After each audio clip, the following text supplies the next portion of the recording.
అనుదినమన్న శ్రోతలకు మన ప్రభువును రక్షకుడై ఉన్న యేసుక్రీస్తేక సరిసాటి లేని మహా గొప్ప పరిశుద్ధమైన నామమున దుశుభములు. నేడు 2024 సంవత్సరము జూలై మాసము 18వ తారీఖు గురువారం నాటి ధ్యానాంశము. ఆకులు మాత్రమేనా? మార్క్స్ వార్త 11వ అధ్యాయము 13వ వచనమందు ఆకులు గల ఒక అంజూరపు చెట్టును దూరము నుండి చూచి దానిలో ఏమైనను దొరుకునేమో అని వచ్చెను. యేసు అంజూరపు చెట్టును చూచిన వెంటనే అందులో ఫలములు ఉండునేమో అని ఆసక్తితో దాని చెంతకు వచ్చాను. ఆకలితో వచ్చిన ఆయనక ఆకలి తీరలేదు, వాంఛతో వచ్చిన ఆయనక వాంఛ నెరవేర్చబడలేదు, ఏమరపాటే కలిగెను. అంజూరపు చెట్టు యొక్క గుణము ఏమిటో తెలియనా? అది పూలు పూయుటకు ప్రారంభించిన వెంటనే దాని ఆకులన్నీ రాలిపోవును. ఆ చెట్టు అంతయు పూలతోనే నిండుగా దర్శనమిచ్చును. దాని పువ్వులో నుండి పిందెలు వచ్చుచున్నప్పుడు అవి చిగురించుటకు ప్రారంభించును. ఫలమిచ్చు కాలము వచ్చుచున్నప్పుడు ఫలములతో పాటు విస్తారమైన ఆకులను దానిలో కనబడను. విస్తారమైన ఆకులు ఉన్నట్లయితే విస్తారమైన ఫలమును ఆ చెట్టునందు ఉండును. పక్షులన్నీ అక్కడికి వచ్చి పోగవును. ఒకే రకమైన శబ్దముతోనూ ఆర్భాటముతోనూ కనబడును. ఆకలితో నడిచి వచ్చిన యేసుక్రీస్తు తినుటకు ఏమైనను దొరుకునేమోనని కాంక్షతో ఆకులు గల అట్టి అంజరుపు చెట్టు వద్దకు వచ్చి చూచెను. దానిలో ఆకులు ఉండెనే గాని ఫలములు లేవు. ఆకులు అవశ్యమైనదే, అయితే ప్రభు ఫలములను ఎదురు చూచెను. ఆకులు ఆకలిని తీర్చలేవు, కానీ ఫలములు ఉండినట్లయితే తిని ఉత్సాహము పొంది ఇంకా పలు గ్రామములను దర్శించి బహుబలముగా పరిచర్యను చెయ్యగలను కదా. చెట్టు యొక్క గొప్పతనము ఫలము యందే కదా ఉన్నది.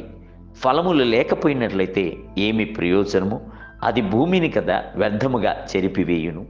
నేడును అనేకులైన క్రైస్తవుల వద్ద ఆకులు మాత్రమే కనబడుచున్నవి.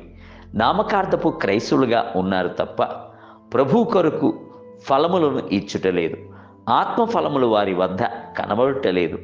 ఎలాగైతేనేమి క్రైస్తవులుగా పుట్టి ఉన్నాము, ఎలాగైతేనేమి బ్రతికేద్దాము అని మనసుకు వచ్చినట్లు జీవించుచున్నారు. విశ్వాసము గూర్చి మనము తలంచి చూచుచున్నప్పుడు ఆకుల వలె ఉన్న విశ్వాసము కలదు. ఆకులనుట ఇహ సంబంధమైన ఆశీర్వాదములను కనబరుచుచున్నది. ఫలము అనుట ఆత్మీయ సమృద్ధిని చూపించుచున్నది. ఆత్మీయ ఫలములు లేక ఇక ఇహ సంబంధమైన ఆశీర్వాదములై ఉన్న ఆకులను పొందుకొని ఉన్నట్లయితే ప్రయోజనము ఏమిటి?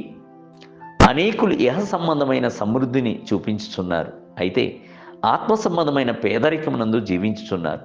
ధనమును, సంపదను, సమృద్ధియు, ఉద్యోగమును, పదవియు ఉన్నట్లయితే మంచి ఆత్మీయ ఫలములు లేదు, దైవిక స్వభావము లేదు, పరిశుద్ధతయు లేదు. విశ్వాసము చేత మనము అరుదైన గొప్ప లోక ఆశీర్వాదములను ప్రభు వద్ద నుండి పొందుకొనగలము. అయితే ఆత్మీయ ఫలము ఇచ్చుట ద్వారా మాత్రమే పొందుకొనిన ఆశీర్వాదములు మన వద్ద దక్కించుకొనగలము. దేవుని బిడ్డలారా, ఆత్మ ఫలము మీ యందు కనబడుచున్నదా? ఇహ సంబంధమైన ఆశీర్వాదం మాత్రమే పొందుకొని ఆగిపోకూడదు.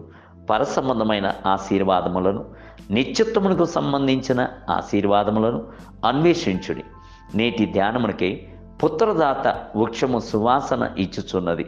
నా ప్రియుడా, నేను నీ కొరకు దాచి ఉంచిన నానావిధ ఫలములు పచ్చవియు పండువియు మా ద్వారబంధముల మీద వేలాడుచున్నది. పరమగీత గ్రంథములు 7వ అధ్యాయము 13వ వచనం. నేటి వేద పఠనము ఉదయము కీర్తన గ్రంథము 20, 21 మరియు 22 అధ్యాయములు. సాయంత్రము అపోస్తుల కార్యము 21 అధ్యాయము 1 మొదలుకొని 17 వచనములు. ప్రభు మిమ్ములను దీవించునుగాక. ఆమేన్.